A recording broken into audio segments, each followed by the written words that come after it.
तर हे जे लग्न बदलतंय, तर ते का बदलतंय? आत्ताची मुलं-मुली विचार काय करतात? त्यांचे आई-बाबा काय विचार करतात? आणि समाज काय विचार करतो? तर ही माणूसपणाची खूण आपण जपणं, हे बरोबर. खूप मला लग्नासाठी महत्त्वाचं वाटतं. खरं सांगायचं ना, तर लव्ह मॅरेज हे एका क्षणाचं काम असतं. आता मला अरेंज मॅरेज करायचंय, कारण नाही ना जमलं लग्न.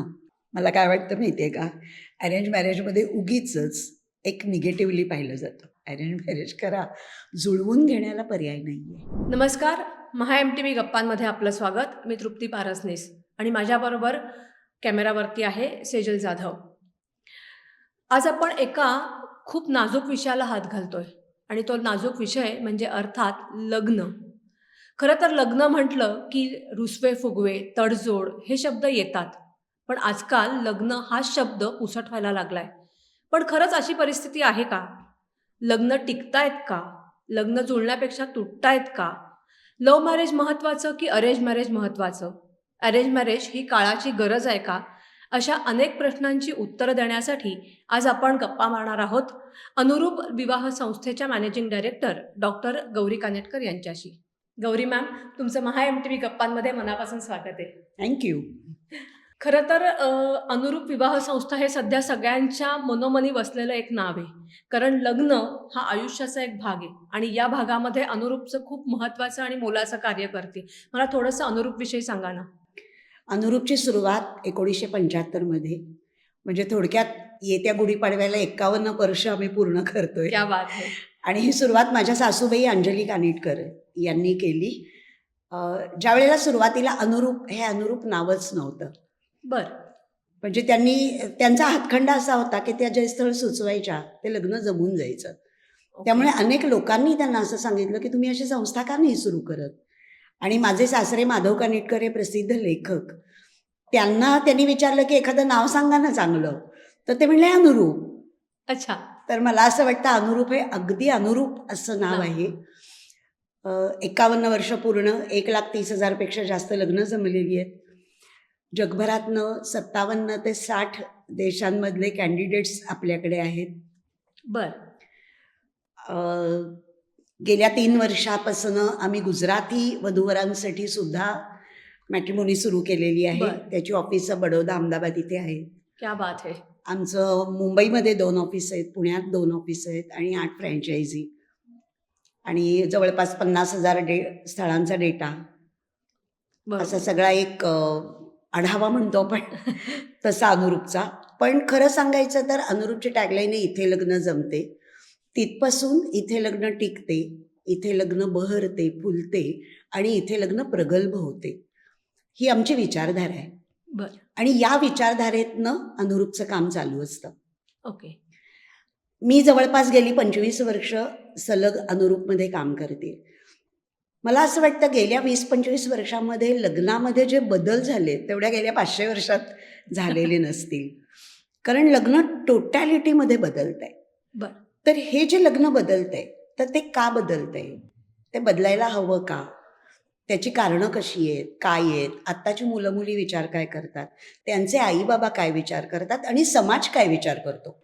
अगदी असे खरं. सगळेच पैलू त्याच्यामध्ये महत्त्वाचे आहेत. आणि सगळ्यात महत्त्वाची गोष्ट अशी, की तू बोलता-बोलता मगाशी म्हणलीस, की लग्न हा आयुष्याचा एक महत्त्वाचा पार्ट आहे. तर मला तो एकच पार्ट नाही वाटत. आपलं अख्खं आयुष्य लग्नाभोवती फिरणारं असतं. खरंय. इनफॅक्ट लग्न हा आयुष्याचा आपला टर्निंग पॉइंट आहे. बरोबर. लग्नामुळे सगळं बदलतं. मला जो जोडीदार भेटतो, त्याच्यावरती अवलंबून असतं माझं लग्नानंतरचं आयुष्य कसं जाणार आहे. खरंय. सो इतकं जर ते महत्त्वाचं आहे, तर लग्नाच्या पूर्वीच आपल्याला त्याचा किती विचार करायला पाहिजे. म्हणजे आता सध्याच्या भाषेत बोलायचं तर प्री मॅरिटल काउन्सिलिंग हे जे बोललं जातं, तर त्याचा विचार किती केला पाहिजे. त्याच्यासाठी आपण कोणाला भेटलं पाहिजे का? आपल्या नात्यासाठी आपण आपले आपले असे काही नियम ठरवले पाहिजेत का? हे सगळे शिकण्याच्या गोष्टी आहेत असं मला वाटतं. तुम्ही आत्ता जेव्हा सांगता आहात, की प्री मॅरिटल काउन्सिलिंगची गरज आहे किंवा लग्न हा आपला महत्त्वाचा घटक आहे आयुष्याचा, की ज्याच्यामुळे आयुष्य बदलणार आहे. पण वास्तविक आपल्याकडे आधी लग्न ही संज्ञा लोकांना खरंच कळली आहे का? तर खरंच लग्न म्हणजे नक्की काय? कसं होतंय माहिती आहे का, की एक काळ असा होता, की लग्न अशा पद्धतीने जगायचं असतं. म्हणजे लग्नानंतरचं आयुष्य हे सेट होतं.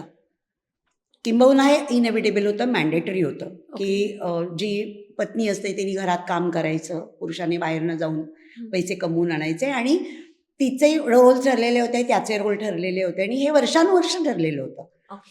आता कसं झालं 1960 नंतर ॲक्च्युली की महागाई वाढत चालली. दुसऱ्या महायुद्धाचे परिणाम खूप होते, आपलं स्वातंत्र्य मिळालेलं बरोबर. होतं. त्याच्यानंतर मग महागाई वाढते म्हटल्यानंतर स्त्रियांना बाहेर पडावं लागलं, शिक्षणही वाढलं त्यांचं आणि मग त्या जशा बाहेर पडल्या तसं कामाचं ओझं वाटायला लागलं, बाहेरचं, घरातलं. हे सगळं करत करत असताना जी आपली जॉईंट फॅमिली होती ती न्यूक्लिअर फॅमिलीकडे आपली वाटचाल सुरू झाली. त्यामुळे नॅचरली घरातली कामं वाढली. मग जिथे आपलं कामाचं ठिकाण आहे त्याच्या जवळपास घर घेऊन राहावं, अशी एक बरोबर. कन्सेप्ट आली. हे सगळे सामाजिक परिणाम होते बरोबर. आणि हे जे सामाजिक परिणाम सातत्याने होत होते, बदल होत होता, याच्यातनं या सगळ्याचा परिणाम लग्नावरती निश्चितपणाने होणार. आणि मग हा जर होतोय, आता तर सोशल मीडिया हा एक मोठा प्लॅटफॉर्म प्लॅटफॉर्म म्हणूया आलाय. आपण, की त्याच्यामुळे जे काही बदलता येते, तर ह्या सगळ्याचा जो परिणाम आहे, किंबहुना आपण एक व्यक्ती म्हणून सुद्धा सातत्याने बदलत असतो. म्हणजे मला तर असं वाटतं आपण रोज बदलत असतो. ओके. आपल्याला येणारे अनुभव वेगळे असतात, आपल्या संपर्कात येणारी माणसं वेगळी असतात, आपण खूप गोष्टी बघत असतो, आपण खूप गोष्टी वाचत असतो, आपण खूप गोष्टी ऐकत असतो. या सगळ्याचा परिणाम आपल्या स्वतःवरती होत होतो आणि नॅचरली तो नात्यावरती पण होणार. तर बरोबर. हा जो नात्यावरती परिणाम होतोय तो उघड्या डोळ्यांनी बघणं आणि त्याच्यामध्ये जर बदल हवे असतील तर ते करणं, ही मला असं वाटतं माणूसपणाची खूण आहे. बरोबर. तर ही माणूसपणाची खूण आपण जपणं हे बरोबर. खूप मला लग्नासाठी महत्त्वाचं वाटतं. आपण आता बोलतोय की लग्न ही एक संस्था आहे किंवा लग्न म्हटलं की 4 माणसं किंवा नवरा-नवरी नव्हे, त्यांचे आई-वडील नव्हे, तर अख्ख्या 2 फॅमिलीज एकत्र येतात. आता एक पहिल्यापासून कॉन्सेप्ट आली आहे लव्ह मॅरेज आणि अरेंज मॅरेज. तर तुम्ही लव्ह मॅरेज आणि अरेंज मॅरेज या दोन्हीची डेफिनेशन कशी करता? खरं सांगायचं ना तर लव्ह मॅरेज हे एका क्षणाचं काम असतं. बरं. म्हणजे कसं असतं एखादी व्यक्ती मला भेटते, ती आवडते, अ, तिच्याशी जास्त गप्पा माराव्याशा वाटतात, तिच्याशी बोलावंसं वाटतं, कुठेतरी वेव्हलिंग जुळती असं वाटतं आणि लग्न ठरतं. ओके. हां, अरेंज मॅरेजमध्ये तुमच्याबरोबर 4 माणसं असतात, तुमचे आईवडील असतात, तुमच्या घरात अजून कोणी मोठं असतील तर ते असतं. फक्त आता फरक कसा आहे, की बोलताना असं बोललं जातं, की अ, आता मला अरेंज मॅरेज करायचं आहे, कारण नाही ना जमलं लग्न. अच्छा. म्हणजे प्रेम नाही ना जमलं, मला लव्ह मॅरेज नाही ना करता आलं. म्हणजे आमच्याकडे येता आई-वडील येतात बरोबर त्यांचा मुलगा किंवा मुलगी असतात आणि ते इतक्या फ्रस्ट्रेट होऊन माझ्यासमोर बसलेली असते एखादी आई, ती म्हणते, "काय करणार? हिचं हिने नाही ना जमवलं." तर मला असं वाटत असतं, की ती तुमच्या शेजारी बसली आहे, तर म्हणू नका ना असं. कारण बरोबर. लव्ह मॅरेज मला करायचं आहे किंवा मला प्रेम जमवायचं आहे, असं जमून होत नसतं. It happens. ते जमतं. बरोबर आहे. तर मला लव्ह मॅरेजच करायचं आहे, असं अनेक मुलामुलींची इच्छा पण आहे. आता गंमत अशी आहे, लव्ह मॅरेजला ना एक रोमॅन्टिसिझमचा टिंच आहे त्याच्यात. आणि वाह! वाह! मला मला कुणीतरी आवडतंय आणि मी कुणाला तरी आवडते. हा एक खूप चांगला भाग त्याच्यामध्ये दिसतो. आणि मग प्रेम आणि मग त्यातनं पुढल्या सगळ्या गोष्टी. पण गंमत अशी असते, की मी आता म्हटलं तसं लव्ह मॅरेज घडतं आपोआप. ओके. असं ठरवून लव्ह मॅरेज नाही होत. पण मग आता मला अरेंज मॅरेज करायचं आहे. आता नाही ना जमलं माझं. मग आता मी सगळ्याच गोष्टी बघून करणार. हो. मग तिथे व्यवहार येतो आणि मग व्यवहार म्हणजे मग तो माझ्यापेक्षा उंच पाहिजे, त्याला माझ्यापेक्षा पॅकेज जास्त पाहिजे, तो माझ्यापेक्षा जास्त शिकलेला पाहिजे, मग त्याचं घर पाहिजे. या सगळ्या व्यावहारिक गोष्टी येतात. मग मला असं वाटतं, की लोक असं गृहीत धरतात का, की अरेंज मॅरेजमध्ये प्रेम मिसिंग आहे. तर ते तसं नसतं ना. तुम्ही ज्यावेळेला एकत्र राहायला लागता, मग तुम्ही लव्ह मॅरेज करा किंवा अरेंज मॅरेज करा. सुरुवातीला असं वाटतं, की लव्ह मॅरेजमध्ये अरे मी हिला किंवा ह्याला छान ओळखते बरं का. पण जेव्हा तुम्ही एका छताखाली राहायला लागता, 24/7 राहायला लागता, तेव्हा माणूस आहे ना शेवटी आपण ज्या खरं आहे. माणसाबरोबर राहणार, त्याचे वेगवेगळे स्वभावाचे पैलू कळायला लागतात आणि मग मनात आपण म्हणतो, "अरे हे नव्हतं माझ्या लक्षात आलं." बरोबर आहे. सो तुम्ही लव्ह मॅरेज करा किंवा अरेंज मॅरेज करा, तुम्ही ज्यावेळेला एकत्र राहायला सुरुवात करता, तेव्हा माणूस उलगडण्याचा एक प्रवास असतो आणि तो खूप इंटरेस्टिंग असतो. बरं. तर मला माणसाला उलगडत जायचं आहे, ज्या माणसाबरोबर मी राहणार आहे, असं गमतीशीर नातं मनामध्ये घेऊन आपण त्या मार्गावरती चालत राहिलो, तर तो प्रवास इंटरेस्टिंग होतो. बरोबर. आत्ता आपण जेव्हा म्हणताय तुम्ही, की लव्ह मॅरेज म्हणजे एक कुठेतरी रोमॅन्टिझमचा त्याला थोडासा टिंच आहे. पण अरेंज मॅरेजमध्ये व्यवहार आहे. मग अशी परिस्थिती असते का, की अरेंज मॅरेज हा एक पर्याय न राहता ती एक मजबुरी असते किंवा ती एक बळजबरी असते, की बाई काही नाही होत आहे तर आता अरेंज मॅरेज तरी कर. अशी परिस्थिती असते का? मला काय वाटतं माहिती आहे का, अरेंज मॅरेजमध्ये उगीचच एक निगेटिव्हली पाहिलं जातं, ओके. की आता नाही ना जमलं मला. अजय, तू आत्ता तुझ्या बोलण्यात पण आली थोडीशी ती टिंच, की नाही ना जमलं लव्ह मॅरेज, मग आता काय करणार? करायला हवं आता. लग्न तर करायचं आहे आणि अरेंज मॅरेजला पर्याय नाही आहे.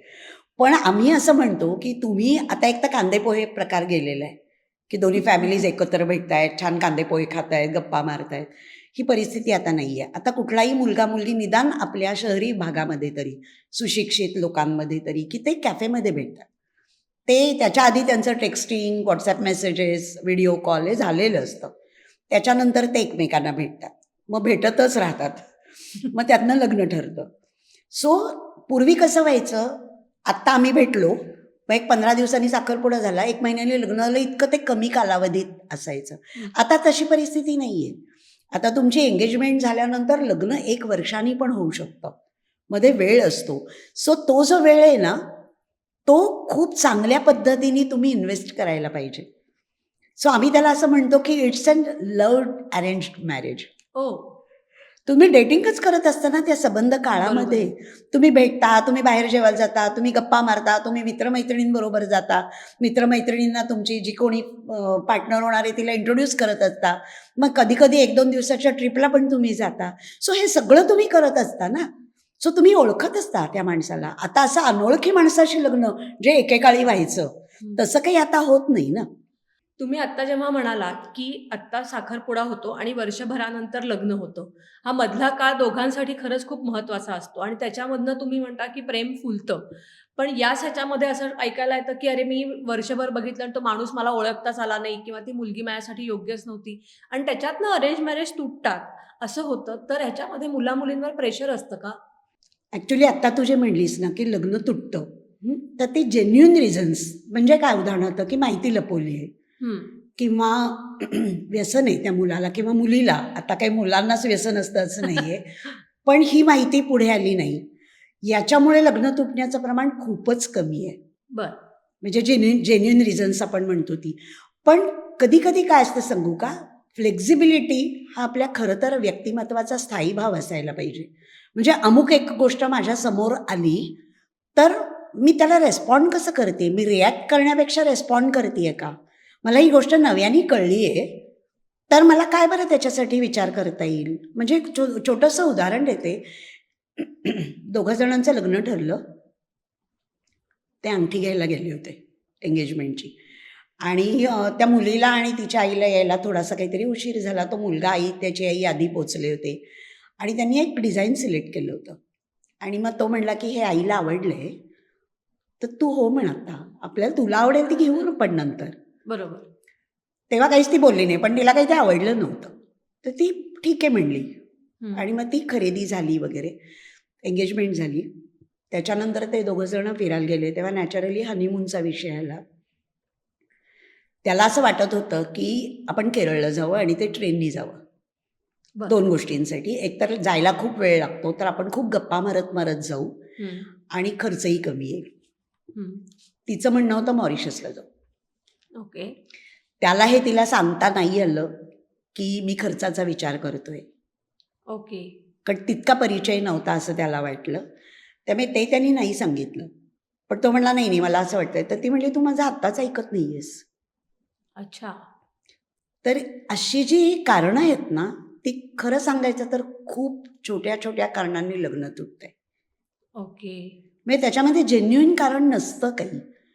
पण आत्ताच तू माझं ऐकत नाहीस, तू पुढे कशावरनं माझं ऐकशील? तर कधीच असं होत नाही, की माझा पार्टनर म्हणजे तो असू दे, हे जरी उदाहरण मुलीचं असलं तरी हे मुलाचंही होऊ शकतं. तर माझ्या पार्टनरनी माझं सदा सर्व काळ ऐकलंच पाहिजे, हे इरॅशनल बिलीफ आहे. बरोबर. असं नाही होऊ शकणार आहे. म्हणजे मी नेहमी म्हणते तसं आहे, की मी माझं तरी ऐकते का? खरंय. म्हणजे मला आतून माझा एक आवाज सांगत असतो, की काय तुला रोज सकाळी मॉर्निंग वॉक केलं पाहिजे, एक्सरसाइजेस केले पाहिजे, तुला काय डाएट केलं पाहिजे. ऐकते का मी माझं? बरोबर. इतक्या छोट्या छोट्या गोष्टींपासून सुद्धा जर आपण आपल्या स्वतःकडे लक्ष द्यायला लागलो तर आपल्या लक्षात असं येतं की समोरची व्यक्ती ही पूर्ण वेगळी आहे. बरोबर. बरं, लग्न इन्स्टिट्यूशन अशी आहे ना, खूप अमेझिंग वाटते मला, ती खूप इंटरेस्टिंग वाटते. म्हणजे कुठल्या कुठल्या घरातनं दोन एकत्र येतात आणि पुढे 40 वर्ष राहायचे मनसुबे करतात. हे खूप कमाल आहे. बरोबर. खूप कमाल आहे. म्हणजे ज्यावेळेला आता परदेशातल्या काही मुलामुलींशी मी बोलते, म्हणजे तिथे बॉर्न अँड ब्रॉट आपली नाहीत मुलं मुली, अमेरिकन मुलं मुली, ब्रिटिश मुलं मुली, तेव्हा त्यांना खूप आश्चर्य वाटतं की अरे तुमच्याकडली म्हणजे लग्नामध्ये जी व्यक्ती दोन आहेत ते इतके वर्ष एकत्र राहतात अच्छा. किंवा तुम्ही एकमेकांचं ऐकता. तर Right. हे आपल्याकडलाच भाग आहे ना. म्हणजे आणि संबंध भारतामध्ये लग्नसंस्था ही कुटुंब संस्थेशी जोडलेली आहे आणि कुटुंब संस्था ही जी आहे ती इतकी पक्की आहे आपल्याकडे, किंबहुना आपल्याला माणसाला जी ओळख मिळते ती कुटुंबातनं मिळते किंवा कुटुंबामुळे लालन पोषण होतं, संस्कार मिळतात, बरोबर. एक समाजामध्ये वावरण्यासाठी तुम्हाला एक स्थान मिळतं. तर हे लग्न आणि कुटुंब या दोन वेगळ्या गोष्टी नाही आहेत. खरं. सो आपल्याला जे असं वाटतं की लग्न तुटतं, लग्न मोडतं, तर अचानकपणे ती व्यक्ती आपल्याला नव्याने कळायला लागणारच आहे. बरोबर. तर ती व्यक्ती अच्छा असंही वागतो का. मी मगाशी उलगडणं हा शब्द वापरला बघ, की व्यक्ती उलगडत जाते आपल्यासमोर. बरोबर. तर ती व्यक्ती उलगडत जात असताना अ, आपल्याला पूर्ण आयुष्याचा विचार करायचा आहे. म्हणजे कसं आहे की लार्जर दॅन लाईफ अशी एक कन्सेप्ट आहे सायकॉलॉजीमध्ये, बरोबर. की कुठली गोष्ट मी लार्जर दॅन लाईफ करते. आता उदाहरणार्थ या मुलीला की तो माझं ऐकत नाही, तर ती लार्जर दॅन लाईफ आहे का. बरोबर. म्हणजे सायकॉलॉजीमध्ये खरं तर असं म्हणतात की तुम्हाला सकाळी रोज जाग येते, हेच खूप महत्वाचं अगदी खरं आहे. आहे. आपण जेव्हा म्हणतो की तुम्ही सांगताय आत्ता की आपण एकमेकांचं ऐकलं पाहिजे असं काही मॅन्डेटरी नाही किंवा एक नातं जुळवण्यासाठी तुम्हाला त्या नात्यावरती खूप प्रेशर द्यायची गरज नाहीये. तुम्ही साधं सोपं आयुष्य उलगडण्याचा प्रयत्न कराल असं तुम्ही जे म्हणताय. मग असं होतं का की अरेंज मॅरेज ही जी कॉन्सेप्ट आहे, ही कुठेतरी निगोशिएबल पार्टनरशिप आहे की ज्याच्यामुळे बाबा जे मला मिळेल त्याच्याशी मी आता लग्न करेन कारण का आता वय उलटून गेलंय किंवा माझं लव्ह मॅरेज होत नाहीये म्हणून अरेंज मॅरेज आहे. मग हे करताना ही पार्टनरशिप कुठेतरी निगोशिएबल असते का? नक्कीच असते. म्हणजे मी मगाशी स्वतःचंच उदाहरण दिलं, आपण स्वतःशी पण निगोशिएट करतो. आता तर मी अशा एखाद्या व्यक्तीबरोबर राहणार आहे की जी वेगळ्या घरातनं आली आहे, वेगळ्या संस्कारामधनं आली आहे, वेगळ्या परिस्थितीत तिचं अपब्रिंगिंग झालं आहे आणि प्रत्येक व्यक्तीची वाढ होत असते ना, मोठं होत असताना ती वेगळी असते. आपण अनेक वेळेला असं बघितलं आहे की एकाच घरातले 2 भाऊसुद्धा वेगवेगळे वागतात. बरोबर. खरं तर आई एकच असते, ती तेच संस्कार करत असते. पण घेणारी जी व्यक्ती असते की नाही ते संस्कार, ते वेगळं असतं प्रत्येकाचं. सो मी ज्या व्यक्तीबरोबर राहणार आहे, ती व्यक्ती वेगळ्या संस्कारांमधनं आली आहे. सो खरं सांगायचं तर आम्ही वधूवर गप्पा नावाचा जो कार्यक्रम घेतो, त्यात मी सगळ्यांना सांगते, मुलांना पण आणि मुलींना पण, की पहिली 1.5-2 वर्ष कमी बोला. ऑब्झर्व्ह करा, की कसं बरं वागतोय तो किंवा ती. तिची कुठल्याही प्रसंगाला रिॲक्ट होण्याची पद्धत कशी आहे? ती काय पद्धतीने, ती काय किंवा तो काय, काय पद्धतीने रिस्पॉन्ड करतो, हे आपण बघत राहिलो ना, तर त्या व्यक्तीची ओळख व्हायला सुरुवात होते आणि ही ओळख खूप महत्त्वाची असते. अरेंज मॅरेज हा एक सध्याचा लोकांचा चांगला बघण्याचा नजरिया झाला असं म्हणू शकतो. कारण लव्ह मॅरेजेस जी होतात ती तुटतात असं लोकांचं म्हणणं आहे. तुम्ही मगाशी म्हणालात की लग्नाआधी मग ते लव्ह मॅरेज असो किंवा अरेंज मॅरेज असो त्याच्यासाठी प्री मॅरेज काउन्सिलिंग ही कॉन्सेप्ट आहे.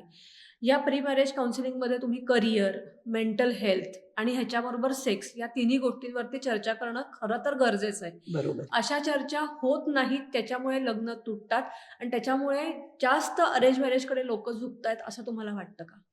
ॲक्च्युली कसं आहे सांगू का, माझं असं मत आहे, की प्रत्येक लग्नासाठी उभं राहिलेल्या व्यक्तीने, मग तो मुलगा असू दे किंवा मुलगी असू दे, प्री मॅरिटल काउन्सिलिंग घेणं गरजेचं आहे. बरं. म्हणजे कसं आहे, की काउन्सिलिंगने काय होतं माहिती आहे का, काउन्सिलिंगने तुम्हाला एक दिशा मिळते. ओके. वेगळ्या पद्धतीने विचार करण्याची एक मार्ग तुम्हाला सापडतो. आता तुझे 3 मुद्दे मांडलेस, त्याच्यामध्ये सेक्स पण आहे. तर अनुरूपतर्फे आम्ही काय करतो, एक वर्कशॉप घेतो. बरं. वर्षातनं साधारण 2दा मिनिमम असतं ते. बरं. दिवसभराचं असतं. त्याचं नाव खूप सुंदर आहे. त्याचं नाव आहे रंग लग्नाचे, लग्नापूर्वी जाणायचे. ओह! आणि ते दिवसभर असतं 10:30 ते 5:30 असं बरं. पूर्ण वेळाचं असतं. त्यात सेक्सॉलॉजिस्ट, गायनॉकॉलॉजिस्ट असे मार्गदर्शन करायला येतात. बरं. हे वर्कशॉप अव्याहत आम्ही गेली 23 वर्ष दरवर्षी घेतो. बरं. तर सुरुवात जेव्हा झाली 2002मध्ये 2003मध्ये, त्यावेळेला मला पहिल्यांदा असं वाटलं होतं की गुगल नावाची एक खिडकी आणि आता AI या मुलांसमोर उघडी आहे, पाहिजे त्यावेळेला 24 तास. तर अशा वर्कशॉपची काय गरज आहे? पण ज्यावेळेला ते प्रत्यक्ष वर्कशॉप अगदी आजसुद्धा जेव्हा होतं, तेव्हा सगळी मुलं मुली सेक्सॉलॉजिस्टना अत्यंत बेसिक प्रश्न विचारताना दिसतात. बरं. आणि मग मला असं वाटतं, अरे हे पण माहीत नव्हतं का? आणि मग जेव्हा मी काही मुलामुलींशी बोलले, तेव्हा माझ्या असं लक्षात आलं की ते जे बघतात, ऐकतात, वाचतात, ते अशास्त्रीय आहे. बरं. म्हणजे ते 4 मित्र मिळून पोर्न फिल्म्स बघतात, ब्लू फिल्म्स बघतात आणि तेच खरं असं मानतात. ओके. आपल्याकडे कसं आहे माहिती आहे का, आपल्या घराघरांमध्ये याच्याबद्दल मोकळेपणाने बोलण्याचं काही चान्सच नाही आहे. आपली ती प्रघातच नाही आहे आपल्या घरामध्ये, की आईवडील खरं तर उत्कृष्ट काउन्सिलर असतात. सगळ्यांनी एकत्र बसून आईवडिलांनी समजावून सांगणं आपल्या मुलाला, मुलीला, की काय घडतं बरं लग्नानंतर, हे सगळी चर्चा करण्याची खूप गरज असते. तर ते काही आपल्या घरामध्ये घडत नाही. सेक्स हा विषय लग्नाच्या संदर्भामध्ये अत्यंत महत्त्वाचा आहे, जेणेकरून तिथूनच ते सुरू होतं किंवा लग्नानंतरच समाजमान्य जे म्हणतो आपण सेक्शुअल लाईफ ते लग्नानंतर मिळतं.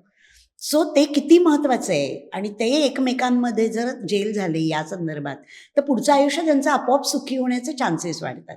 बरोबर. सो ही गोष्ट इतकी महत्त्वाची आहे. त्याच्यानंतर येतात गायनॉकॉलॉजिस्ट, तर त्यासुद्धा ना सध्या जे PCOD, PCOS वगैरे जे खूप प्रश्न मुलींमध्ये आहेत, त्या संदर्भात गायनॉकॉलॉजिस्ट खूप सुंदर मार्गदर्शन करतात किंवा कॉन्ट्रासेप्टिव्ह, सेफ पिरियड हे खरं सेफ असतात का? इतकं सुंदर समजावून सांगतात की हे नॉलेज जे म्हणतो ना, हे तुम्हाला कुठेही मिळत नाही आणि ते मिळणं गरजेचं असतं आणि हे प्रीमॅरिटल काउन्सिलिंगमध्ये मिळू शकतं. ओके. त्यामुळे मला आता एका नवीन नात्यामध्ये पडायचं आहे, तर त्या नात्याची गरज काय आहे बरं? काय काय मला त्या नात्याला लागणार आहे? हे प्रत्येक मुलांनी आणि मुलींनी शिकणं, त्याचा अभ्यास करणं हे खूप आवश्यक आहे असं मला वाटतं. कारण ट्रॅडिशनल पद्धतीने नातं पुढे नाही जाणार आहे आता. बरोबर. आता खूप वेगळं आहे सगळं, सगळं बदललेलं आहे. मग काय नेमका बदल झाला आहे? बरं आत्ताची मुलं-मुली मला असं वाटतं ना खूप कन्फ्युज्ड आहेत. कारण त्यांचे आई-वडील ट्रॅडिशनल पद्धतीने काय काय बोलत असतात. मुलांच्याही काही अपेक्षा ट्रॅडिशनल आहेत, मुलांच्या, मुलींच्या आणि ॲट द सेम टाईम ते नवीन जगाशी पण जुळवून घेणार आहेत. सो हे करत असताना जी काही त्यांची घालमेल होते, याच्यातनं बाहेर पडण्यासाठी काउन्सिलिंगचा अतिशय चांगला उपयोग होतो. तुम्ही आता प्री काउन्सिलिंगची गरज आता म्हणजे प्री काउन्सिलिंग ही काळाची गरज झाली असं सांगता. कारण मुलंही कन्फ्यूज आहेत आणि काही अंशी पालकही कन्फ्यूज आहेत. हो. मग अरेंज मॅरेज जेव्हा आपण म्हणतो, तेव्हा अरेंज मॅरेजमध्ये असं म्हणतात, की आपण 2-3 भेटी करू. 2-3 भेटींमधनं आपण आपल्या एकमेकांची कंपॅटिबिलिटी चेक करू. तो कंपॅटिबिलिटी हा जो शब्द आहे, या शब्दाचा आजकालच्या तरुण पिढीला म्हणा किंवा ज्यांना खरोखर लग्न करायचं त्यांना खरंच अर्थ कळलाय का हो? खरं सांगायचं ना तर मी आता परत परत ना अभ्यास हा शब्द वापरते. आता ज्या वेळेला म्हणजे मला नेहमीच या विषयाची गंमत वाटते की काय जे अर्बन एरियामध्ये 10 लाख 15 लाखाचं पॅकेज असतं त्याच्यासाठी तुम्ही किती वर्ष काम करता, किती बरोबर. वर्ष तुम्ही अभ्यास करता, किती वर्ष तुम्ही अगदी तुमचा CV कसा लिहायचा याचे पण भरपूर पॉडकास्ट तर आहेत, लेख आहेत, पुस्तकं आहेत. पण जे नात्यामध्ये आपण 40 वर्ष राहणार आहोत किमान, ते नातं एक चांगल्या पद्धतीने फुलवण्यासाठी सिलेबसच नाही आहे, महत्वाची गोष्ट आहे ही की खूप. जो असला पाहिजे. आणि परत असं आहे ना, तुमचं हे नातं जर सक्षम असेल, हे नातं हेल्दी असेल, तर तुम्ही अत्यंत शांत डोक्याने बाहेर जाऊन काम करू शकता.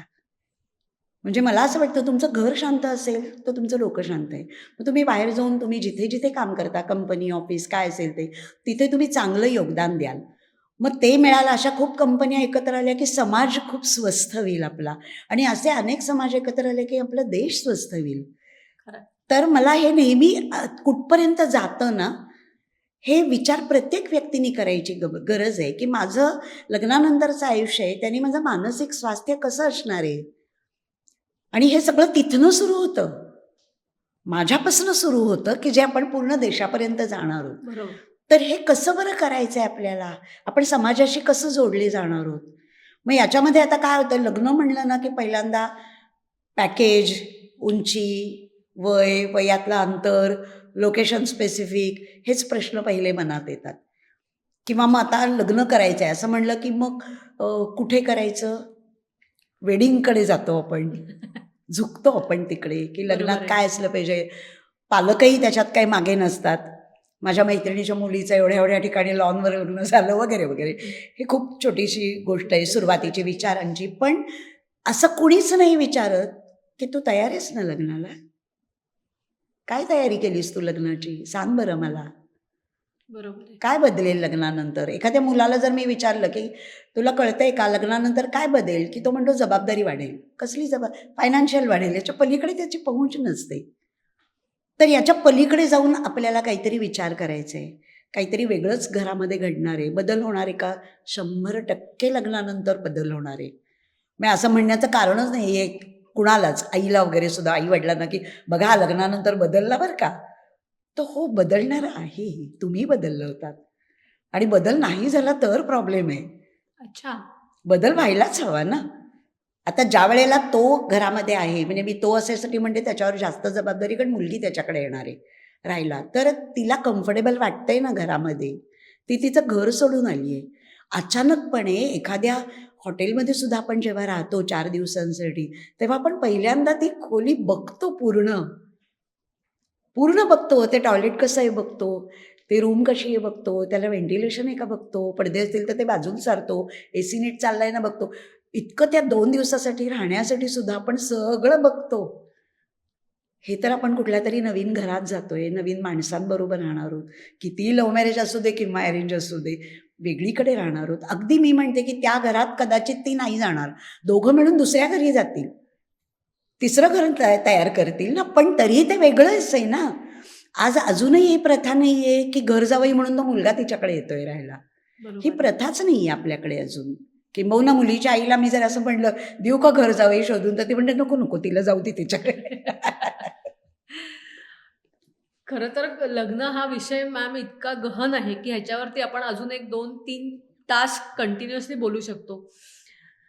लग्नामध्ये अनेक पैलू आहेत. हो. त्याच्यामधला एक महत्त्वाचा पैलू म्हणजे आता जी अरेंज मॅरेज होतायत. कारण तुमच्याकडे आता स्थळांची जेव्हा चौकशी होते, तेव्हा अरेंज मॅरेजवरती भर जास्ती आहे की नाही मला माहिती नाही. पण ही जी अरेंज मॅरेज आहेत, या अरेंज मॅरेजचं आयुष्य किती आहे? त्याचा लाईफ स्पॅन किती आहे? पुढचे 10-15 वर्षामध्ये अरेंज मॅरेज टिकतील का? का नाही टिकणार? एकतर पहिली गोष्ट अशी, आपली जी लग्न संस्था आहे, विवाह संस्था जी आपण म्हणतो, त्याला काही हजार वर्षांचा इतिहास आहे. 10 ते 12,000 वर्षांचा इतिहास आहे. म्हणजे मला ना ही संस्था खूप इंटरेस्टिंग वाटते, की कुठलाही धर्म किंवा काही येण्यापूर्वी लग्न संस्था अस्तित्वात आली. नो डाऊट ती अस्तित्वात आली, ती वारसा हक्कामुळे आली, की जेव्हा शेती आपला आदिमानव करत होता, तो एका ठिकाणी स्थिर राहायला लागला आणि मग ही माझी शेती, मग ती माझ्या वारसांना मिळायला पाहिजे, याच्यातनं ती निर्माण झाली आहे. म्हणजे ती व्यवहारामधूनच निर्माण झालेली जरी असली, तरी त्याचे जे चांगले परिणाम आहेत, आपला एक समाज टिकवून ठेवण्याचे, कुटुंब संस्था टिकवून ठेवण्याचे, ते आपण दुर्लक्षित नाही करू शकत. आणि आजही अरेंज मॅरेज म्हण किंवा लग्नसंस्था म्हण, त्याला पर्यायी व्यवस्था कुठे निर्माण झालेली आहे आपल्या समाजामध्ये. बरोबर. लिव्ह इन आहे असं म्हणतात, पण मला असं वाटतं लिव्ह इन ही खूप जबाबदारीने करण्याची गोष्ट आहे. म्हणजे कसं आहे माहिती आहे का, तो स्टेपिंग स्टोन म्हणून आत्ता वापरला जातोय, की आमचं जमलं तर आम्ही करू की लग्न. मला आयुष्यभर आता लिव्ह इनमध्ये राहायचं आहे असं म्हणून कुणीच लिव्ह इनमध्ये येत नाहीये. सो बरोबर. आमचं जमतंय का हे बघण्यासाठी म्हणून आम्ही राहू तिथे. असं ते आहे. पण तुम्ही राहा कसेही. लिव्ह इनमध्ये राहा, लव्ह मॅरेज करा, अरेंज मॅरेज करा, जुळवून घेण्याला पर्याय नाही आहे. ओके. घरातल्या सगळ्यांची, मग जॉईंट फॅमिली असेल तर त्यांच्याशी, काय भाऊ असेल त्याला, तिला, त्यांच्याशी नातं तयार करायचं आहे ना आपल्याला. तर नातं तयार करायला आपल्याला खूप छान मानसिकता पाहिजे. आणि नातं एकदा तयार की ते व्हायसे वर्षा असं, म्हणजे ते एक चक्र आहे मी म्हणते तसं, की नाती सुंदर असतील ना आपल्याकडे तर आपण खूप शांत असतो. आणि शांत राहण्यासाठी नाती तयार करा. बरोबर. आणि ते दोन्ही आहे. म्हणजे मला नेहमीच असं वाटतं, की माझ्या मुलाला माझी सून एकटीच आहे, एकुलती एक आहे म्हणजे. तर तिचे आई-बाबा जे आहे ते माझ्या मुलाला अजून एक आई बाबा मिळाले, तर माझ्यासाठी पण हे खूप चांगली गोष्ट आहे की त्याला बरोबर. शेअर करायला अजून एक व्यक्ती मिळाली. तर हे किती चांगलं आहे. तर इथे ट्रॅडिशनल विचार जर आई करत असेल, मुलाची आई, की बघा, म्हणजे बघा आता तो त्यांच्याकडे जातो पहिल्यांदा, त्यांच्याकडे गप्पा मारतो, मला नाही विचारत. तर हा संकुचित विचार आहे असं वाटतं मला. तर असा न करता आपण दोन्ही कुटुंब एक आहोत असा जर आपण विचार केला तर आपली व्याप्ती वाढते नात्याची, आपल्या मनाची कवाडं मोठी होतात आणि आपल्याला शांतता मिळते. आणि अल्टिमेटली काय हवंय, रात्री झोप चांगली लागायला हवी. बरोबर. आत्ता बोलता बोलता तुम्ही एक शब्द वापरला, तो म्हणजे लिव्ह इन रिलेशनशिप. सध्या ह्या लिव्ह इन रिलेशनशिपचं फॅड खूप वाढायला लागलंय.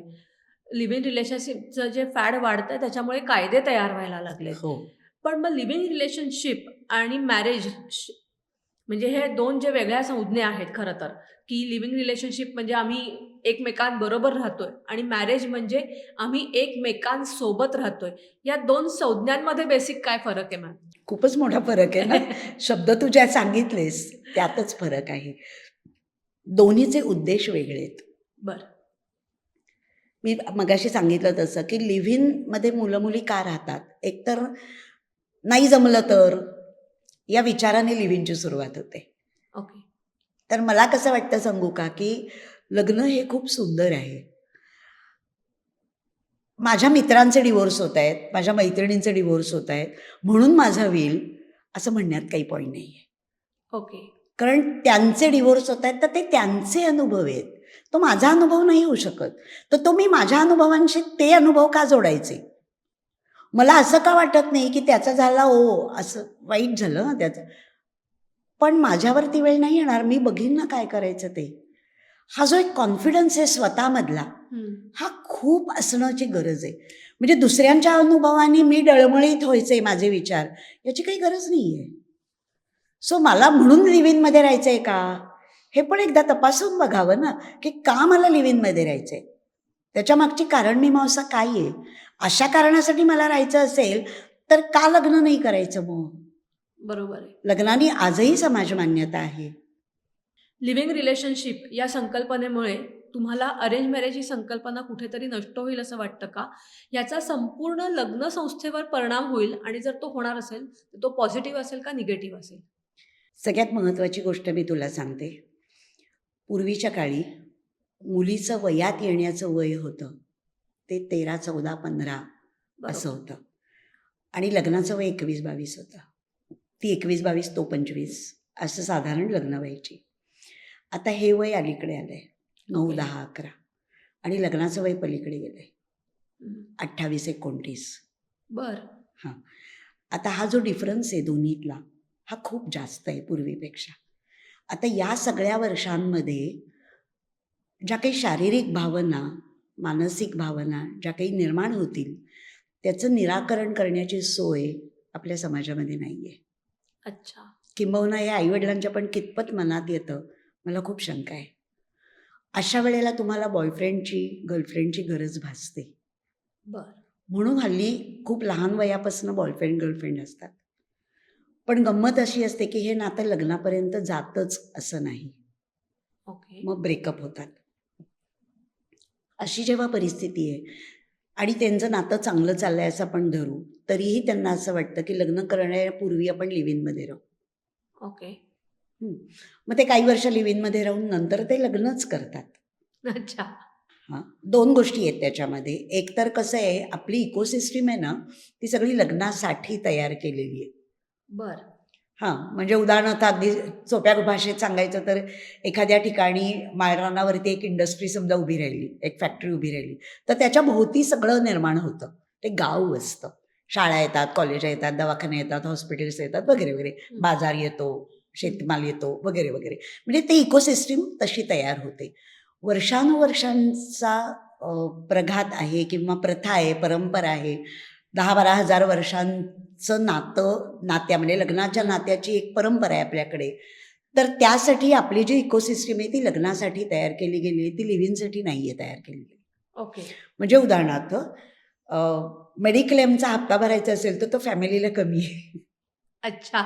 इतकं छोटं उदाहरण देते अगदी. सो ही जी सिस्टीम आहे ही लग्नासाठी तयार केली गेलेली आहे. बरं, आपल्या समाजाची मानसिकता आहे ही लग्नाची प्रो आहे. त्यामुळे तुम्ही जर लिव्ह इनमध्ये एखाद्या सोसायटीत राहत असाल तर कितीही नाही म्हणलं, जरी लॉनी तुम्हाला बॅक दिलेला असेल तरीसुद्धा तुमच्या दारावरती 2 वेगळ्या नावांच्या पाट्या आल्या तर सोसायटीतल्या लोकांच्या भुवया उंचावतातच. खरं. त्याला तोंड देणं याची क्षमता तुमच्याकडे आहे का हेही प्रत्येकाने तपासून पाहिलं पाहिजे. हम्म. कारण आपण समाजामध्ये राहणारे आहोत ना. आपण एखाद्या शिलेदारासारख्या कुठल्या तरी बेटावरती नाही राहतो, आपण समाजात राहतोय. तर मग समाजामध्ये ज्या वेळेला आपण वावरत असतो त्यावेळेला लोक आपल्याकडे ज्या नजरेने बघतील ती नजर आपल्याला समजते की काय त्याच्या मागचा अर्थ आहे. तर बरोबर. ते झेपण्याची क्षमता पण आपल्यामध्ये असायला पाहिजे. त्यामुळे इव्हेंच्युअली जरी ते राहिले काही वर्ष लिव्ह इनमध्ये तरी ते नंतर लग्न करतात. म्हणजे लग्न ही जी संस्था आहे ही आपल्याकडे मूळ आहे, पण लिव्हिंग रिलेशनशिपमुळे लग्न संस्थेवर काही त्याचा परिणाम होणार नाही. मला नाही वाटत त्याचा काही परिणाम होईल असं. आपण अरेंज मॅरेज या टॉपिकवर जेव्हा बोलतो तेव्हा अरेंज मॅरेजमध्ये आत्ता खूप साऱ्या अशा घटना होताना दिसत आहेत की 20-25 वर्षापूर्वीची जी लग्न आहेत ती मोडकळीस येताना दिसत आहेत किंवा त्यांचे ऑफिशियली डिवोर्स होत आहेत, घटस्फोट होत आहेत. सेलिब्रिटींचंही प्रमाण ह्याच्यामध्ये जास्ती आहे. सर्वसामान्यांचं कसं होतं की ते समोरच येत नाही. बरोबर. मग अरेंज मॅरेजची ही जी व्यवस्था मोडकळीस येते ह्याची नक्की कारणं काय असतील? बेसिकली ना, तू जो आता उल्लेख केलास की 20-25 वर्ष लग्नात झाल्यानंतर ते अचानक घडत नाही. ओके. ते काही वर्ष चालू असतं. म्हणजे मग आता स्पेस नावाचा जो काही एक शब्द आला आहे आपल्याकडे, कन्सेप्ट म्हणूया शब्दापेक्षा, ही स्पेसची गरज आता सगळ्यांना भासते. ती काही फक्त नवीन जनरेशनमध्ये भासते असं नाही आहे. ती पुढच्या जनरेशन म्हणजे ज्यांच्या लग्नाला आता 20-25 वर्ष आपण म्हणतोय त्यांना पण ती भासते. ओके. म्हणजे कसं असतं की परवा आम्ही एका ठिकाणी मी बोलायला गेले होते. तर तिथे एक 50शीची स्त्री होती आणि ती असं सांगत होती की आमचा असा विषय चालला होता की कालचा दिवस कसा गेला सांगा बघू, असं ते आईस ब्रेकिंगसाठी सुरुवात केली होती. तर एक ती 50शीची स्त्री उठली आणि ती म्हणली की खूप मस्त गेला. म्हटलं काय कारण होतं? तर म्हणली मी एकटी होते घरात. अच्छा. सो तर 50च्या वर्षाच्या बाईलाही आता हां, स्पेसची म्हणजे गरज ती आहे. म्हणली की एकतर ना म्हणली मी टीव्ही लावलाय समजा आणि मी टीव्ही बघतीये तर मला कोणीही मध्ये इंटरप्ट करत नाही. मग बरेचदा असं होतं म्हणले की माझा नवरा येतो आणि म्हणतो काय बघतेस, हे बघतेस? तर मला ह्या सगळ्या कॉमेंट्स नको असतात आता. खरंय. तर हा जो एक काय म्हणूया आपण स्वतंत्र विचारांचा आपल्यामध्ये जो काही उदय झालाय तर इथे ते सांगता येत नाही आणि मग दुसरं टोक गाठलं जातं. मग ते जास्त ज्या वेळेला दबाव यायला लागतो किंवा मला हवं तसं वागता येत नाही आहे, मला हवं तसं माझ्याच घरामध्ये मला करता येत नाही आहे, माझ्याच घरामध्ये मला विचार करून वागायची वेळ आली आहे, ते हल्ली नको वाटतं. ओके. त्यामुळे मी म्हटलं हे अचानक मनात आलेला विचार नसतो.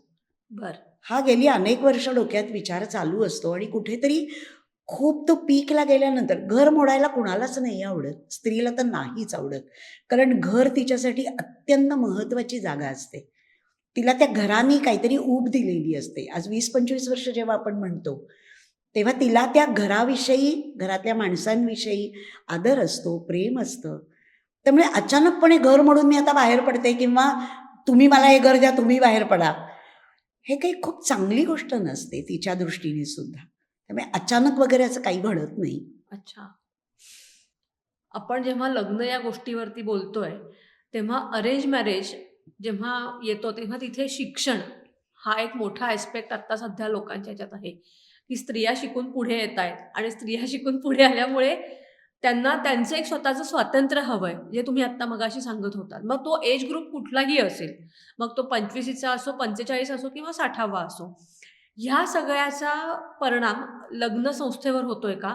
लव्ह मॅरेजमध्ये ह्याचं प्रमाण किती आणि अरेंज मॅरेजमध्ये ह्याचं प्रमाण मोडण्याचं किती आहे? एक गंमत सांगते.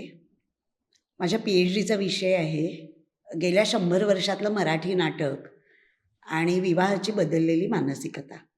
हां, तर नाटकातून हा प्रवास कसा घडत गेला विवाहाचा, असा खरं तर तो विषय आहे. 1851 मध्ये महात्मा फुले यांनी पहिली मुलींची शाळा सुरू केली पुण्यामध्ये. हं. आज आपण 2026 मध्ये 150-200 वर्षानंतर सुद्धा स्त्रिया शिकल्या म्हणून हे घडतंय असं म्हणणारी माणसं कमी नाहीत. बरोबर. हां, की ज्या स्त्री शिक्षणासाठी पुरुषांनी पुढाकार घेतला, त्यांनी चळवळी उभ्या केल्या, स्वतःच्या बायकांना शिकवलं, त्याच्यातून त्यांची प्रगती झाली. आणि हे सगळं करत असताना इंग्रज अधिकाऱ्यांना या बाबतीत आपल्याला थोडंसं काय म्हणूया आपण त्यांना त्यांना दाद द्यायला हवी असं वाटतं मला. म्हणजे कसं की ते आपल्याकडे आले भारतात तेव्हा ते त्यांच्या बायकांना घेऊन आले बरोबर. आणि मग तेही कसं एकमेकांमध्ये डिस्कस करतात, मोकळेपणाने वागतात. हे आपले जेव्हा सुधारक होते आणि त्यांना ते दिसलं तेव्हा त्यांना वाटलं की मला पण माझ्या बायकोशी ही चर्चा करता यायला पाहिजे, तिला पण कळेल. मग ते शिक्षणाला सुरुवात झाली. मग न्यायमूर्ती रानडे आहेत, आगरकर आहेत, त्यांनी आपापल्या बायकांना शिकवलं आणि मग छान ते पुढे त्यांचं सगळं झालं. इंग्लिशही शिकवलं. न्यायमूर्ती रानडे यांनी रमाबाईंना इंग्लिश वगैरे पण शिकवलं होतं. आपली डॉक्टर जी आनंदीबाई तिकडे गेल्या, ती पहिली डॉक्टर वगैरे. तिथनं कसं झालं की नाटक मी ज्या वेळेला सगळी स्वातंत्र्यपूर्व काळातली बघत होते, तर स्त्री शिक्षण सुरू झाल्यानंतर एक अत्र्यांचं नाटक आहे, माझं घर नावाचं. तर पूर्वीच्या काळी असं असायचं बघ की घरातले सगळेजण एक स्टुडिओत जातात आणि एक फोटो काढतात आणि तो भिंतीवर लावलेला असायचा आणि त्याच्यामध्ये घरातले आहेत नाहीत ते सगळे दागिने घालायचे, पैठण्या नेसायच्या वगैरे असं. आणि ते त्या दिवशी घरातले सगळेजण फोटो काढायला जाणार असतात. तर ही जी सून असते तर ती झोपाळ्यावरती सगळ्या पैठण्या दागिने असं मांडून ठेवते. बरं. आणि तिचा नवरा तिला विचारतो, हे तू काय करतेस, आवरायचं नाही का तुला? तर ती म्हणते की मला माझा फोटो नाही आहे, ह्यांचा फोटो आहे, दागिन्यांचा आणि पैठणीचा फोटो आहे. कारण मला स्वातंत्र्य नाही आहे की मला काय नेसू मी. मला कंपल्शन आहे की तू पैठणीच नेसायचेस आणि हेच दागिने घालायचेच. तर हा विचार तिथनं सुरू झालाय. तर आता कसं आहे माहिती आहे का की स्वातंत्र्य असं म्हणण्यापेक्षा सन्मान असं आपण म्हणूया, तो स्त्रीला अपेक्षित आहे. स्त्रीला विचारायला हवं, मला विचारलं जावं, मला पण मत आहे असं तिला वाटतं आणि त्यात गैर नाही आहे. शेवटी स्त्री हा संसाराचा कणा आहे. ती छान असेल तर घर उभं राहतं हे आपण वारंवार बघतो. तर सगळ्यांनी मिळून ती चर्चा करणं, सगळ्यांनी मिळून घरातली कामं करणं, सगळ्यांनी मिळून डिस्कशन करणं घरामध्ये, तुला काय कळतंय, तुझी अक्कल चुलीपुरती, असे वाक्य नको वापरायला, हे त्यांना अपेक्षित आहे. ओके. त्याच्यामुळे केवळ स्त्री शिकली म्हणून हे घडतंय असं म्हणणं हे खूप चुकीची गोष्ट आहे. म्हणजे धोंडो कर्व्यांना, फुल्यांना काय वाटेल असं वाटतं मला की ज्यांनी ह्याच्यासाठी अपार कष्ट केलेत, वेगवेगळ्या संस्था उभ्या केल्या आहेत. बाया कर्वेसारखी पुण्यामध्ये मोठी संस्था आहे शिक्षणाची. तर मला तेही वाटतं की केवळ शिक्षण म्हणून हे झालं आहे असं नाही आहे. तर शिक्षणाने त्यांना एक प्रकारची प्रगल्भता आली, एक प्रकारची मत मांडायची ताकद त्यांच्यामध्ये आली. तर ही ताकद समजून घ्यायला पाहिजे. ही समजून घेण्याची गरज आहे असं मला वाटतं. जेव्हा आपण मुलींबद्दल बोलतोय तेव्हा मी आता पुन्हा मॅरेज या गोष्टीवरती येते. कारण तुम्ही मध्ये एकदा म्हणाला होता वेडिंग होतंय पण ते लग्न होत नाही किंवा मॅरेज होत नाहीये. लव्ह मॅरेजमधली मानसिकता लोकांची काय असते, म्हणजे मुलाची आणि मुलीची, आणि अरेंज मॅरेज करणाऱ्या मुलाची आणि मुलीची मानसिकता साधारण काय असते, ते कुठल्या गोष्टींचा एक विचार करत असतात? लग्न कसंही ठरू दे, लव्ह मॅरेज असू दे किंवा अरेंज मॅरेज असू दे, मोठ्या पद्धतीने लग्न करायचं ही मानसिकता सगळीकडे सारखी आहे. बरं. म्हणजे असं म्हणतात ना की लग्न हा जर खूप मोठा इव्हेंट आहे माझ्या आयुष्यातला, तर तो तितक्याच तोलामोलाने इव्हेंट व्हायला पाहिजे. ओके. दुसरी गोष्ट की असं लग्न करणं म्हणजे काय, तर इट्स अ डिक्लरेशन. ओके. की बघा हा मुलगा मुलगी आता लग्न करतायत आणि पुढे आता एकत्र राहणार आहेत. It is as good as declaration. आणि मग त्या दिवशी मी सेलिब्रिटी आहे, माझं लग्न आहे ना, सो मी सेलिब्रिटी आहे. मग त्याच्यातनं ज्या सगळ्या पुढे गोष्टी आल्या की नाही मग मला पैठणी पाहिजे, मला शरारा पाहिजे, मला हे दागिने पाहिजेत, मला हेअरस्टाईल पाहिजे, मग त्याच्यातनं काय प्री वेडिंग शूट आलं, आता डेस्टिनेशन वेडिंग आलं आहे, किंवा खूप सारे फोटो आहेत, खूप सारे अल्बम्स आहेत, व्हिडिओ शूटिंग वगैरे वगैरे, हे सगळं त्याच्यातनं नंतर मग ती इंडस्ट्री निर्माण झाली. त्यामुळे मला लग्न वाजत गजत करायचं आहे ही मानसिकता प्रत्येक व्यक्तीची आहे आणि ही खूप पूर्वापार आहे. म्हणजे स्वातंत्र्यपूर्व काळात सुद्धा दाराशी वाजंत्री वाजली पाहिजे असंच होतं. सो वाजंत्री नाही वाजली तर ते लग्न नाही. असे आता पूर्वी बँड होता, आता ते बँड बंद झालेत, पण बाकीच्या गोष्टी खूप वाढल्या. अगदी खरं. त्यामुळे हा जो एक प्रकार आहे ना, हा म्हणजे असं म्हणतात की 5,00,000 कोटी एवढी मोठी इंडस्ट्री आहे. इव्हेंट इंडस्ट्री म्हणजे कदाचित जास्तही असेल, पण कमी नसेल नक्कीच. आणि मग त्याच्यातनं मग ते खूप सारं लॉनवरती रिसेप्शन, मग खूप सारे स्टॉल्स आणि वगैरे वगैरे, म्हणजे दागिने, म्हणजे सोनं आता इतकं महाग झालं असं म्हणलं तरीही आपण बघतो तर सराफांकडली गर्दी काही कमी कमी नाही. नसते. ते माझ्या मनात असलेली जी लग्नाबद्दलची एक इमेज आहे, हम्म. त्याच पद्धतीने मला माझं लग्न व्हायला ओके. लागतं.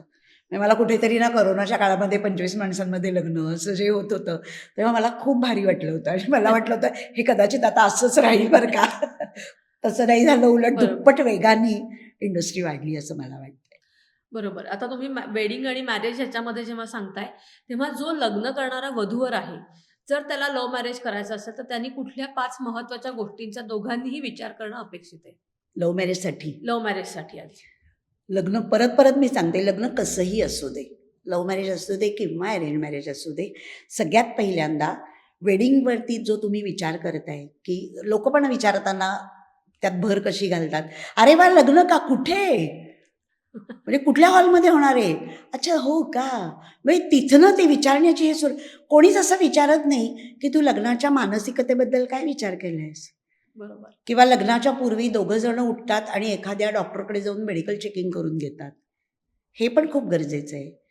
तिसरी महत्त्वाची गोष्ट आहे की अपेक्षा तर ठरवत असताना अपेक्षा का ही हवी आहे मला, याचं रॅशनलायझेशन काय आहे त्याच्या मागचं, हे कुणालाच नाही सांगता येत. मला टॉल हँडसम नवरा हवा का,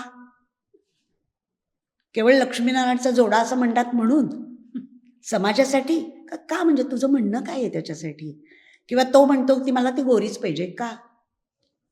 आजही या कन्सेप्ट गेलेला नाही आहेत. मग का बरं असं आहे, फेअर लुकिंग पाहिजे का, पाहिजे फेअर लुकिंग. मग एका मुलाला विचारलं तर तो म्हणला माझ्या मित्रांच्या सगळ्यांच्या बायका फेअर आहेत, बर. सो मी लग्न का करतोय, हे मुळात मूळ प्रश्न आहे ना हा. मग बाकीच्या गोष्टी आहेत. मला लग्न का करावं असं वाटतंय, लग्नाचा अर्थ काय नेमका, लग्न म्हणजे दोघांची ग्रोथ हे डोक्यात येत आहे का, दोघांची ग्रोथ व्हायला पाहिजे ना लग्नाने. माझं आत्ताचं आयुष्य चाललंय त्याच्यामध्ये व्हॅल्यू ॲडिशन व्हायला पाहिजे, बरोबर. तर लग्नाची गंमत आहे. लग्न म्हणजे सोबतीने राहणार आहोत. मगाशी तू शब्द वापरलास की अरेंज मॅरेजमध्ये लग्न मी सोबत राहणार आहे त्याच्याबरोबर. तर सोबत राहत असताना आपल्याला काय बरं हवं आहे, मला कळतंय का की सोबत राहणं म्हणजे काय. बरोबर आहे. तर हे जे म्हणजे 5 नाही, या खूप गोष्टी आहेत लग्नाच्या पूर्वीच्या विचार करायच्या, की मला झेपणार आहे का. म्हणजे असं म्हणलं जातं की अमुक तमुक ना माझा मित्र काय बाईकवरनं कुठे कुठे फिरत असतो, किंवा माझी एक मैत्रीण कंटिन्युअसली ना कार रेसिंगमध्ये स्वतःची कार घेऊन जात असते. ऐकायला ते खूप भारी वाटतंय. आणि मग जर मी मुलगा आहे आणि मला अशी मला बायको पाहिजे, झेपेल का, हे मला झेपणार आहे का. दिसायला छान छानच आहे की सगळं, त्या डेअरिंगचं कौतुकही करावं असं वाटतं, पण माझ्या आयुष्यात मला ते जमणार आहे का, काय माझा विचार आहे. म्हणजे आम्ही नेहमी त्याला असं म्हणतो स्वची ओळख. ओके. माझ्या स्वतःची ओळख तरी मला आहे का, मी लग्नाच्या संदर्भामध्ये माझं स्वॉट ॲनालिसिस केलं आहे का, की जे इंडस्ट्रियल ह्याच्यामध्ये शिकवतात स्वॉट ॲनालिसिस, आणि ते तुमच्या कामाच्या बाबतीत तुम्ही करता पण आम्ही मुलामुलींना सांगतो की लग्नाच्या संदर्भात करा स्वॉट ॲनालिसिस. तुमचे स्ट्रॉंग पॉईंट्स काय आहेत, पण तुमचे at the same time weaknesses काय आहेत तुम्हाला माहिती आहेत का, की अमुक तमुक झालं तर तो माझा विकनेस आहे बरं का. मग त्या विकनेसवरती तुम्ही काम काय केलं आहे. समजा एखादी मुलगी म्हणली की माणसं तुटली तर तो माझा विकनेस आहे, माणसं का बरं तुटतील, तू लागेल असं बोलतेस म्हणून माणसं तुटतात का, मग तुला तुझ्यात काय बदल करायला पाहिजेत. म्हणजे खरं सांगायचं ना तर हे खूप सिम्पल पण आहे, बरं. पण जगणं जे आहे की नाही ते डीप रूटेड हवं आहे. ओके. आपण जे जगतो ना ते खूप वरवर जगतो. आपण डीप रूटेड श्वाससुद्धा नाही घेत, श्वाससुद्धा आपण वरवर घेतो. सो मला हे जाणवलं पाहिजे माझ्या स्वतःच्या बाबतीत की मला माझं जगणं हे मुळातनं खोल पाहिजे. मला वरवर नाही जगायचं आहे, मला रॅशनल जगायचं आहे. माझे इरॅशनल बिलीफ कुठले आहेत बरं, ते मला काढता येतात का, मी त्याच्यावर काम केलं आहे का, माझा सेल्फ टॉक काय सांगतो मला, हे सगळं बघणं गरजेचं आहे. ओके. कारण सेल्फ टॉक हा तर इतका महत्त्वाचा भाग आहे. मी माझा सेल्फ टॉक बदलला तर माझं वर्तन बदलतं. मग माझं वर्तन मला बदलायला हवं असेल तर माझा सेल्फ टॉक मला बदलायला हवा. आणि सेल्फ टॉकची सुरुवात जी असते ती आपण ओ शिट अशा पद्धतीचं आपण जे बोलतो आपल्या स्वतःशी, ती सुरुवात असते. मग तिथनं सेल्फ टॉक लिहायला बघू काय बोलताय तुम्ही मनात. खरंय. सेल्फ टॉक जेव्हा म्हणतो, तेव्हा सेल्फ टॉक बरोबर आजूबाजूच्या बरोबरचा बोलणं किंवा त्यांच्याबरोबर असणं, वागणं हेही महत्त्वाचं आहे. लग्नामध्ये किंवा अरेंज मॅरेजमध्ये मुलीचे आई-वडील आणि मुलाच्या आई-वडिलांची एक महत्त्वाची भूमिका असते. या दोघांच्या भूमिका जर पार पाडल्या नाही, तर अरेंज मॅरेज सक्सेसफुल होतं का? आणि यासाठी पालकांनी, दोघांच्याही, वर आणि वधूच्या पालकांनी कुठल्या गोष्टींची काळजी घेतली पाहिजे? खूप काळजी घ्यायला हवी. कारण जसं वधूवर म्हणजे लग्न बदललं आहे, वधूवरांचा रोल बदलला आहे, त्यांना नव्याने काहीतरी त्यांच्या लग्नाबद्दल काही कस्टमाइज करायला हवं आहे, तसं आईबाबांनी पण करायला हवं आहे. बरं. म्हणजे आईबाबांचा रोल आता सासू सासरे होणार आहेत. सो पूर्वीसारखा सासू सासऱ्यांचा रोल राहिला नाही आहे आता. आताचा रोल वेगळा आहे. मला एखादी सून ज्या पद्धतीने वागते घरात ते मला आवडत नाही आहे. तर मला तिला ते कसं सांगायचं आहे, कधी सांगायचं आहे, सांगायचं आहे की नाही, अच्छा. ॲटिट्यूड तुमचा काय आहे, तुम्ही काय पद्धतीने बोलता. बरं गंमत अशी आहे आता की सध्याच्या वधूवरांची लाईफस्टाईल इतकी वेगळी आहे, तर ती तुम्हाला आधी पहिली ॲक्सेप्ट करणं खूप गरजेचं असतं. मग आता नॉर्मली सगळे जे नवीन जनरेशन आहे ना, ही 12 शिवाय झोपतच नाही रात्री आणि 8-9 शिवाय उठत नाही. माझ्या जनरेशनची जी आहे, म्हणजे मी पण सासू आहे, तर माझी जनरेशन जी आहे ती रात्री 10ला झोपणारी आणि 5:30ला उठणारी आहे. तर हा इथनंच तो फरकाला सुरुवात होते. किंवा आता माझी मुलं लहान होती त्यावेळेला उठल्याबरोबर पांघरुणांच्या घड्या घाला असं जेव्हा मी सांगायचे, तेव्हा माझा मुलगा मला सरळ सांगायचा, अगं रात्री परत लागणारच आहे ना. त्याच्यानंतर आपण काय पद्धतीने घरामध्ये वागतोय, करतोय, या सगळ्या गोष्टी खूप महत्त्वाच्या असतात. आणि मग आता एक नवीन मुलगी आपल्या घरामध्ये येणार आहे. मुलगी जेव्हा सासरी जाते, जावई असतो, तेव्हा कम्पॅरेटिव्हली सोपं असतं. पण एखादी मुलगी आपल्या घरामध्ये येते, तेव्हा परत मी म्हणते तसं की तिचं अपब्रिंगिंग वेगळं आहे, तिचे संस्कार वेगळे आहेत, ती वेगळ्या घरातून आली आहे. तर आपण जरा सुरुवातीला बघूया ना, की तिला काय बरं लागतं? ती किती वाजता उठते? तिला उठल्याबरोबर दूध प्यायची सवय आहे का चहा लागतो? का कॉफी पिते ती? मग तिचं ब्रेकफास्टचं काय असतं? तर माझी एक मैत्रीण खूप विनोदानी म्हणते मला, की अगं हल्लीच्या सुनांना लग्न करून त्या डाएट करायलाच आपल्या घरी येतात. जरी यातला जोक बाजूला ठेवला तरी गोष्ट खरी खरी. आहे. कारण आत्ताची जनरेशन खूप अवेअरनेस आहे त्यांच्याकडे. त्यामुळे ते खूप विचारपूर्वक त्यांचे प्रोटीन्स आणि अमकं-तमकं हे सगळं बघत असतात. हे आमच्या जनरेशनला माहितीच नाही आहे. किंबहुना आम्ही त्या वयात होतो तेव्हा त्याची गरजही कधी भासली नाही. पण आता तसं नाही आहे. तर मग आता किंवा माझी एक मध्यंतरी एक बाई आल्या होत्या आणि त्या सांगत होत्या मला, की माझी सून ना घरात सगळी कामं करते, पण ती भाज्या निवडत नाही. तर म्हटलं मग विचारा तिला, की तू का नाही असं करत? म्हणजे त्यांना तो इतका मोठा प्रश्न पडला होता, की हे ती का करत नसेल? आणि त्यांना तिला विचारता पण आलं नाही. पण एक दिवस त्यांनी विचारलं, की "अगं तू सगळं छान करतेस." म्हटलं पहिलं वाक्य हे म्हणा, की "सगळं तू करतेस बरं का, छान करतेस सगळं. पण मग हेच का गं करत नाहीयेस?" तर ती म्हणली, "माझं मॅनिक्युअर खराब होतं." आणि ती कुठेतरी अशी सिरियलमध्ये, नाटकात काम करणारी होती, की जिला ते तिचे हात नीट ठेवणं, ते कितीही नाही म्हटलं तरी कोथिंबीर निवडताना सुद्धा हाताला पिवळेपणा येतो. तो लगेच जातो असं नाही.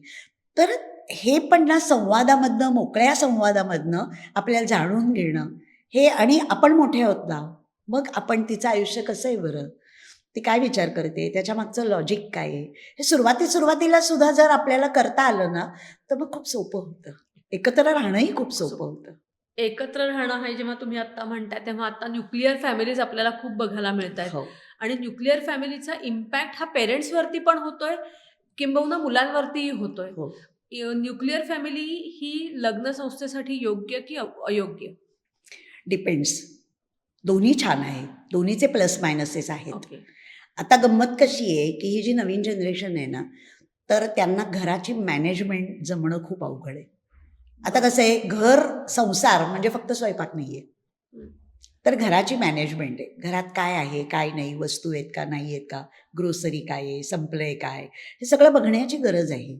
आता कसं होतंय, दोन्ही बाजूला ना एकमेक गृहीत धरत आहेत. ओके.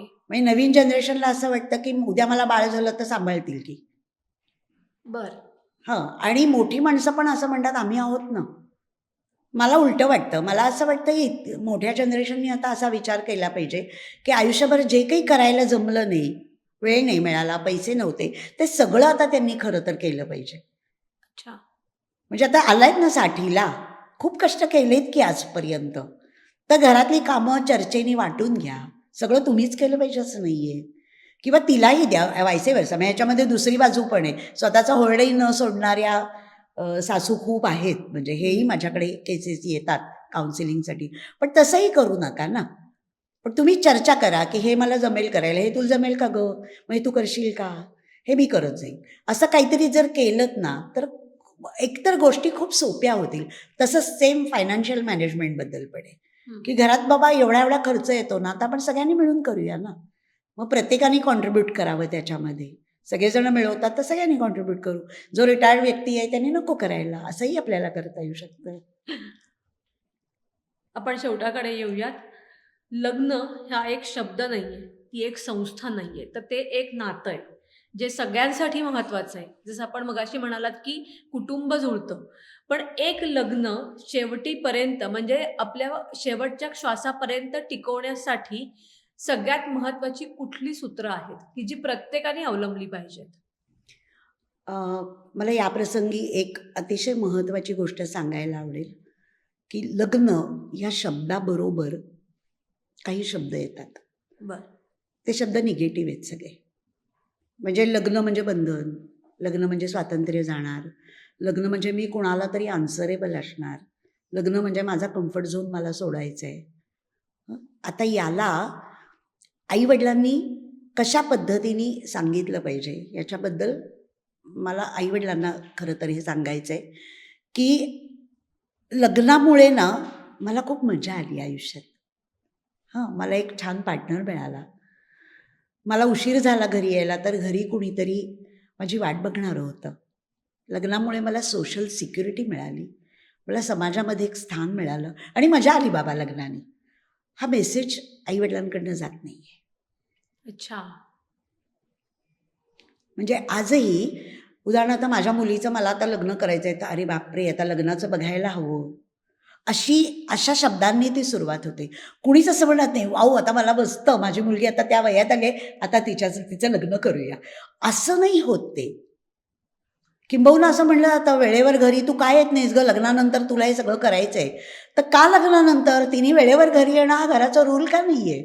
की जो ती कॉलेजला गेल्यापासूनच असायला हवा होता. हं. की ज्या क्षणी तिचं बाहेरची खूप कामं किंवा मित्रमैत्रिणी वाढले तेव्हाच तो असायला हवा होता ना. हं. आणि ते घर म्हणून आपला एक नियम असतो ना, तसा का असायला नको? आता लग्न करायचंय म्हणून तू स्वयंपाक शिकून घे, लग्न करायचंय म्हणून तुला जबाबदारी घे, असं का बरं? असं नको असायला ना. लग्न ही काय भयानक गोष्ट नाही आहे ना.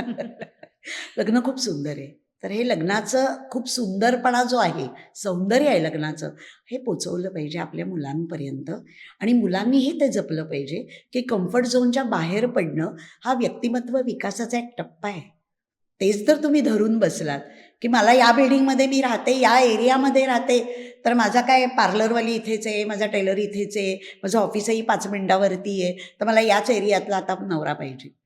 तर हा जो काही कम्फर्ट झोन तयार होतो, तर हं. एक एक मुलगी आली होती आणि ती म्हणली, की मला 5 मिनिटावरती राहणारा मुलगा पाहिजे माझ्या ऑफिसपासनं.